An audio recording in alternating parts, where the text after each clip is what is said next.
سب سے پہلی تھیوری جو ہے وہ اسپیئرمین کی 2 فیکٹرز تھیوری ہے۔ اسپیئرمین نے یہ تصور سب سے پہلے 1904 میں پیش کیا اور یہ سب سے قدیم تھیوری ہے۔ اس پہ بعد میں آنے والی جتنی بھی تھیوریز ہیں اسی کے بیس پر پیش کی گئی تھیں۔ اسپیئرمین کا یہ خیال ہے کہ انسان کی ذہانت 2 حصوں پر مشتمل ہوتی ہے، اسے 2 فیکٹرز تھیوری بھی کہتے ہیں، جن میں سے ایک فیکٹر جی فیکٹر ہے اور یہ ہر فرد میں موجود ہوتا ہے، جسے کامن سینس کے نام سے بھی جانا جاتا ہے۔ ہم روزمرہ زندگی میں جتنے بھی کام کرتے ہیں ان سب کا تعلق جی فیکٹر کے ساتھ ہوتا ہے، لیکن اس کے ساتھ ساتھ ہر فرد میں ایک اسپیشل یا اسپیسیفک فیکٹر بھی موجود ہوتا ہے جو اسے دوسروں سے مختلف بناتا ہے۔ جیسے کوئی فرد اچھا پینٹر ہو سکتا ہے، اچھا ٹیچر ہو سکتا ہے، اچھا سنگر ہو سکتا ہے، اچھا میوزیشین ہو سکتا ہے، تو یہ اس کا اسپیسیفک فیکٹر ہے جو کہ جی فیکٹر سے اسے مختلف یا ممتاز بناتا ہے۔ یہ بات سمجھنے کی ہے کہ جی فیکٹر ہر فرد میں موجود ہوتا ہے، ہاں اس کا لیول ہر فرد میں ایک دوسرے سے مختلف ہو سکتا ہے۔ دوسری تھیوری جو ہے وہ گارڈنرز تھیوری ہے، اسے ملٹیپل انٹیلیجنس تھیوری بھی کہا جاتا ہے۔ گارڈنر نے یہ تھیوری 1983 میں پیش کی تھی اور بیسیکلی اس کی تھیوری میں 8 پوائنٹس ہیں۔ اس کا یہ خیال ہے کہ انسان کی ذہانت جو ہے وہ 8 خصوصیات پر مشتمل ہے اور یہ 8 خصوصیات ہے آپ کی ذہانت کا تعین کرتی ہیں، لیکن یہاں یہ بات سمجھنے کی ہے کہ اس کا خیال یہ ہے کہ اگر ایک فرد کسی ایک صلاحیت میں اچھا ہے تو ضروری نہیں ہے کہ وہ کسی دوسری صلاحیت میں اسی لیول کی ذہانت رکھتا ہو۔ یعنی اگر ایک اچھا پلیئر ہے تو ضروری نہیں ہے کہ ڈیلنگز میں اچھا ہو، چنانچہ ذہانت کا ہر درجہ یا ہر پوائنٹ جو ہے وہ دوسرے سے مختلف ہے اس کے نظر میں۔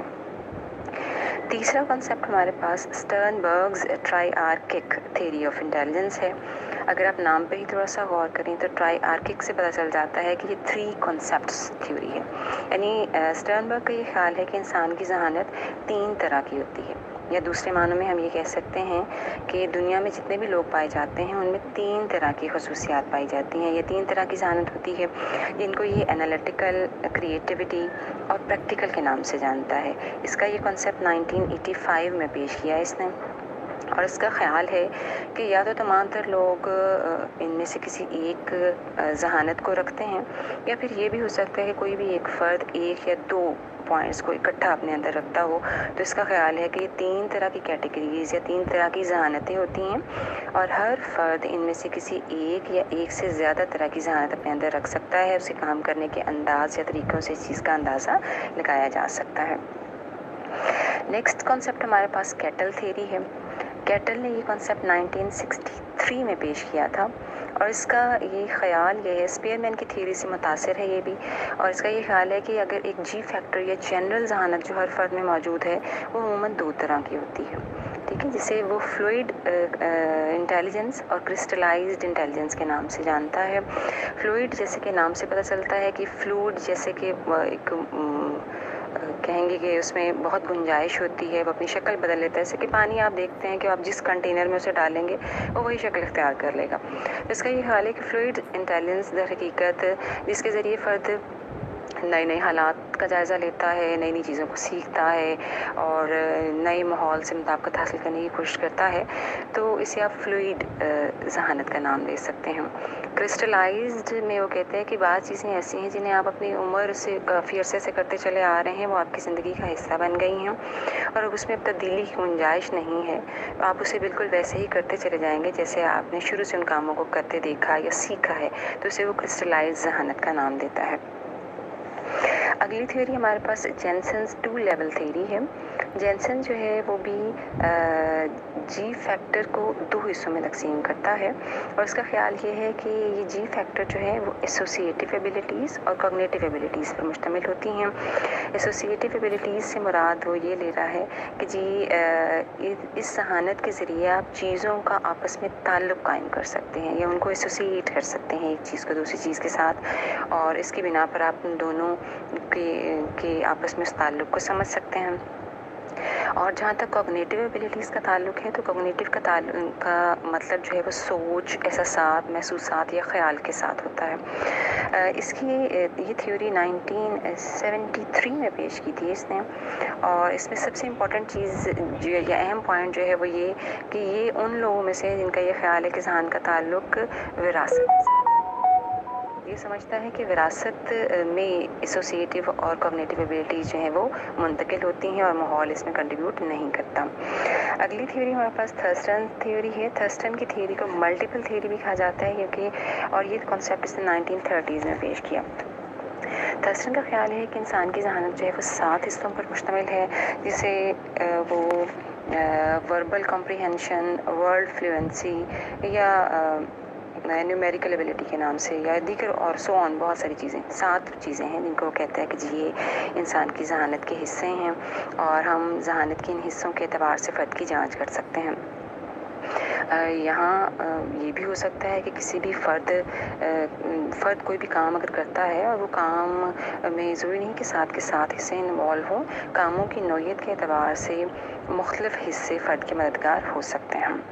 ٹھیک ہے جی، نیکسٹ تھیوری ہمارے پاس پیاجے تھیوری ہے، اور اگر آپ اس کا نام کتاب پہ دیکھیں تو اس کا نام ہے پیاجے اسٹیج تھیوری آف انٹیلیجنس، جو کہ 1920 میں اس نے پیش کی تھی۔ اور جب ہم اسٹیج تھیوری کی بات کرتے ہیں تو اس سے ایک بات یہ واضح ہو جاتی ہے کہ پیاجے جو ہے وہ انٹیلیجنس یا ذہانت کو مختلف اسٹیجز میں منقسم کرتا ہے۔ اس کا یہ خیال ہے کہ انسان کی ذہانت جو ہے وہ 4 مختلف حصوں پر مشتمل ہے اور ہر حصے میں آپ کی سیکھ کی نوعیت دوسرے سے مختلف ہوتی ہے۔ ان حصوں کو یہ سینسری موٹر اسٹیج ان کا نام دیتا ہے، پری آپریشنل اسٹیج ہے، کنکریٹ آپریشنل اسٹیج ہے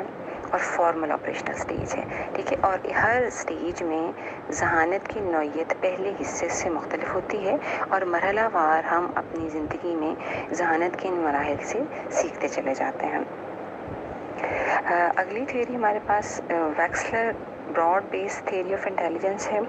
ویکسلر جو ہے وہ اس نے یہ تھیوری 1939 میں پیش کی تھی اور یہ اسٹوڈنٹ ہے اسپیئر مین کا۔ اس کی زیادہ شہرت اس حوالے سے ہے کہ اس نے